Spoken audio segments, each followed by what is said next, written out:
FIFA বিশ্বকাপ ২০২৬ উপলক্ষে দিনাজপুরে আর্জেন্টিনা ফ্যান ক্লাবের উদ্যোগে এক বর্ণাঢ্য শোভাযাত্রা অনুষ্ঠিত হয়েছে। শুক্রবার বিকেলে শহরের ইনস্টিটিউট প্রাঙ্গণ থেকে শোভাযাত্রাটি শুরু হয়ে শহরের প্রধান সড়ক প্রদক্ষিণ শেষে একই স্থানে এসে শেষ হয়।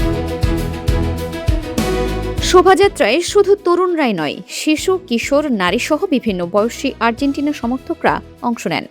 আর্জেন্টিনার জার্সি পরিহিত সমর্থকদের উপস্থিতিতে পুরো আয়োজনটি উৎসব মুখর হয়ে ওঠে। অর্ধশতাধিক মোটরসাইকেল এবং নীল সাদা পতাকা, ব্যানার ও ফেস্টুনে সজ্জিত যানবাহনের বহর শহর জুড়ে ফুটবল উন্মাদনার আবহ সৃষ্টি করে। অংশগ্রহণ করা বলতে কি আমাদের আসতে আছে, এখানে আমরা নির্দিষ্ট কোনো অঙ্ক বলতে পারবো না। আমাদের হাজার পার হয়ে যাবে, হাজারও হয়ে যেতে পারে। তো একটাই কথা বলবো, আমাদের দিনাজপুরে যে আর্জেন্টিনিয়ান সমর্থক আছে, এটাই আজকে উপস্থিতি দেখাই দিবে যে আমরা আর্জেন্টিনাকে কতটা ভালোবাসি। আমরা নিরপেক্ষভাবে, নিরবিচ্ছিন্নভাবে এই র্যালিটা উদযাপন করব, শোভাযাত্রাটা উদযাপন করব দিনাজপুর শহরের মধ্যে। আমাদের সুন্দর একটা সুশৃঙ্খল একটা শোভাযাত্রা হবে, এটাই আশা করি।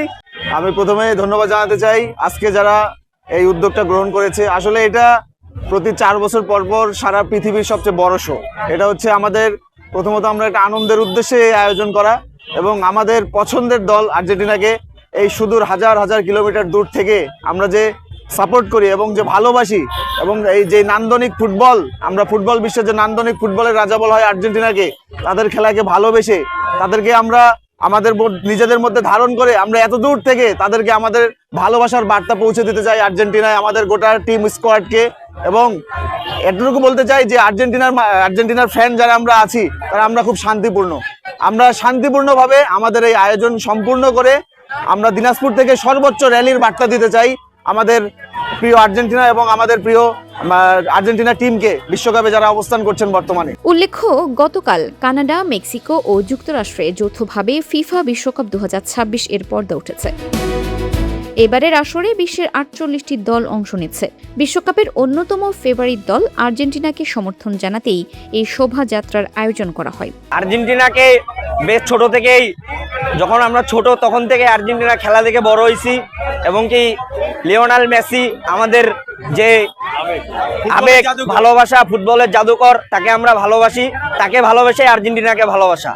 আজকে আর্জেন্টিনার যে আমাদের যে বার্তা আপনারা দেখতেই পাচ্ছেন, আজকে ইনস্টিটিউট মাঠে আমাদের ভক্তর কোনো অভাব নাই। ঠিক আছে, আরো আসবে, আরো দেখতে থাকেন। এই বলে আমি আমার বক্তব্য শেষ করছি। আমরা আজকে সবাই উপস্থিত হয়েছি, বেশ জনসমাগম আছে, বেশ ক্রাউডও আছে। সো আমরা এই জন্যই আসছি আর্জেন্টিনাকে সাপোর্ট করার জন্য। We are Argentina fans, and আমরা চাই যে আমাদের লিজেন্ডারি মেসির হয়তোবা এটা শেষ ফিফা ওয়ার্ল্ড কাপ, তো এই ফিফা ওয়ার্ল্ড কাপটা যেন আমরা জিততে পারি, এবারকার ওয়ার্ল্ড কাপটা যেন আমরা অ্যাচিভ করতে পারি 2022 সালের মতো। এইবারও জিতবো ইনশাআল্লাহ। We are Argentina fans. ছোটবেলা থেকে আর্জেন্টিনা বাংলাদেশকে, আর্জেন্টিনার প্লেয়ার ভালোবাসে, এদেশ তারা সফর করেছে, এদেশের সফরসঙ্গী আর্জেন্টিনা হয়েছে, আমরাও তাদের সফরসঙ্গী হয়েছি। আজকের এই ইনস্টিটিউট প্রাঙ্গণে আজকে আমরা আর্জেন্টিনার এখান থেকে একটি র্যালি বের করব। সেই র্যালিতে দিনাজপুরের আপামর সাধারণ জনগণ এবং স্কুল কলেজের যত ছাত্র তারা অংশগ্রহণ করেছে। আয়োজকরা জানান, ফুটবল শুধু একটি খেলা নয়, এটি আবেগ, ভালোবাসা ও ঐক্যের প্রতীক। প্রিয় দল আর্জেন্টিনার প্রতি ভালোবাসা প্রকাশ এবং সমর্থকদের একত্রিত করতেই তাদের এই আয়োজন। তারা আশা প্রকাশ করেন ২০২২ সালের মতো এবারও আর্জেন্টিনা বিশ্বকাপ জয়ের গৌরব অর্জন করবে। শোভাযাত্রা শেষে সমর্থকদের মধ্যে বিশ্বকাপকে ঘিরে ব্যাপক উৎসাহ উদ্দীপনা লক্ষ্য করা যায়। অংশগ্রহণকারীরা প্রিয় দলের সাফল্য কামনা করে বিভিন্ন স্লোগান দেন এবং বিশ্বকাপ জুড়ে দলকে সমর্থন দেওয়ার প্রত্যয় ব্যক্ত করেন। আরিফিন ফারহা, দিনাজপুর টিভি।